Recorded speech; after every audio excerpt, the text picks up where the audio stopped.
Haptic feedback and adaptive triggers are new features added to the PS5 controller, but what's it like to actually experience it? I'll go over the new design of the PS5 controller and whether the PS5 controller is truly the future of console gaming.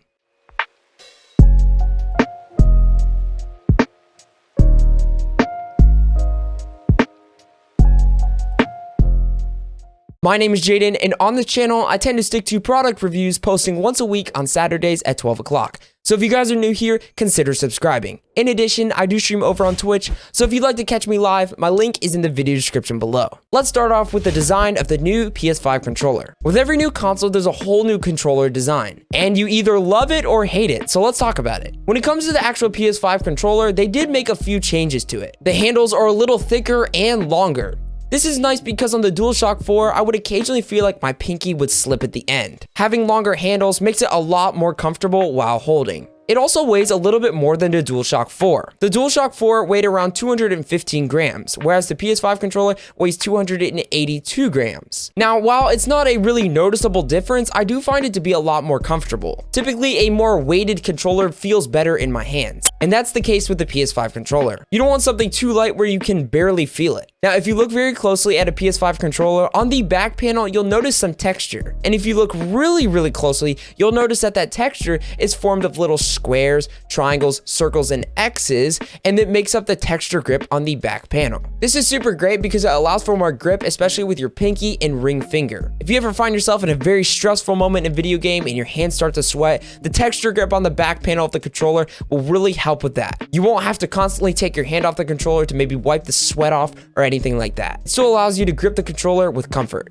Overall, I really like the new design of the controller and the comfortability as well. Let's talk about the buttons on the PS5 controller. I like how they went with more of a transparent, clear design on the buttons, because in my opinion, the DualShock 4's D-pad looked a little plain and boring. Now, one of the biggest differences on the PS5 controller versus the DualShock 4 is there's no more share button. This is replaced by the create button. It can take a screenshot, save past gameplay, or start a new recording. Or if you want to stream from the PS5, you can access it through the create button. You will also notice a RGB light rim around the touchpad, a subtle thing that they added. And below that, you'll find the standard PS button. Below that, you'll actually find a built-in microphone. So if you've never found yourself getting around to actually buying a headset with a microphone, this is a great alternative if you just don't want to pick one up.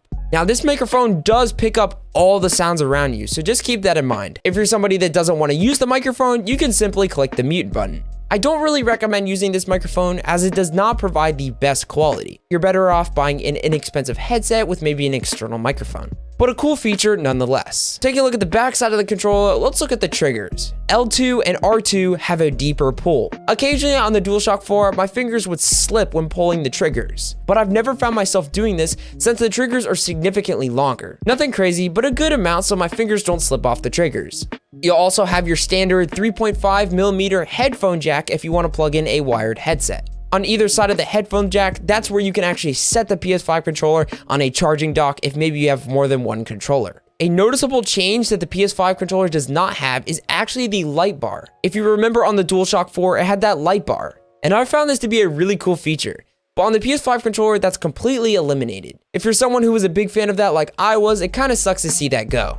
As for charging the controller, there's no more micro USB cable, it's Type-C. This is nice and convenient because with most tech products moving to Type-C, I was glad that Sony actually made the PS5 controller compatible with Type-C so that you don't have to get a completely new cable if maybe you're charging your phone or you're charging your controller. Let's talk about, in my opinion, the coolest aspects to the new PS5 controller, and that's adaptive triggers and haptic feedback. The coolest part about the haptic feedback is in the Astro Playroom demo, you can feel when you're walking on different surfaces. For example, if I was walking on sand, I would feel a different vibration compared to if I was walking on metal or glass. If an object is coming towards you, you can feel the vibration increase the closer the object gets towards you. It's the coolest feeling in the world, and it's kind of hard to explain. You'll also notice haptic feedback if you're flying, swimming, or doing anything else like that. It feels like the game is connecting with you. That sounds super weird, but it's the coolest experience. Now let's talk about adaptive triggers. When I first hopped into the demo game mode on the PS5, I was pulling down on the controllers, thinking that I was pulling down all the way. But I pulled down a little farther, and it felt like a rocket boost. It It was the craziest and coolest experience ever. To simply put it, adaptive triggers are varying levels of tension on the triggers. To fully experience the adaptive triggers, inside the demo, there's a section where you'll actually be drawing a bow. And as if you're drawing a bow in real life, the more you pull it back, the harder it gets. So the tension of the triggers increase. So if you have a PS5, I would highly recommend playing the demo, as this will give you the full immersive experience of all the cool features that the PS5 controller has to offer. With the longer handles, textured back panel, new triggers, this controller is insane. The one thing that I didn't like about this controller was the built-in microphone. If you're solo queuing in a video game, for example, this is not going to be a good microphone to use. If you're hearing the gameplay from your TV and maybe gunshots or grenades are going off and you're trying to hear your teammates as well as communicate back to them, this is something that's going to be really hard to do.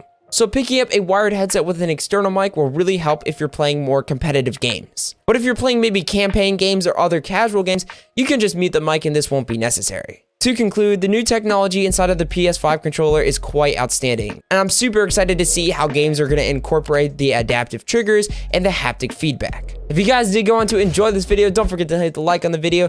Thank you so much for watching, and I will see you guys in the next video.